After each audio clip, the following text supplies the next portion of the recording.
Di tengah terjangan banjir bandang yang terjadi di Derna, Libya pada Minggu 10 September 2023, terlihat sebuah masjid besar yang masih berdiri kokoh di antara sejumlah bangunan tinggi yang runtuh. Dalam video yang beredar, tampak dua bendungan hingga menewaskan lebih dari 2.000 orang dan 6.000 lainnya hilang pada Senin 11 September 2023. Air mengalir deras dengan ketinggian lebih dari 2 meter. Terlihat sebuah bangunan masjid tampak terang. Bangunan masjid berwarna putih itu tetap berdiri kokoh. Hanya saja lantainya yang dulunya dilapisi keramik sekarang berubah menjadi tanah. Sebelumnya, dua bendungan yang jebol di kota Derna, Libya menewaskan lebih dari 2.000 orang dan 6.000 lainnya hilang.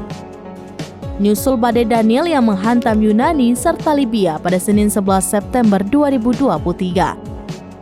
Aliran air sungai dari kedua bendungan itu menyapu kawasan pemukiman di sepanjang sungai yang mengalir dari pegunungan melalui pusat kota.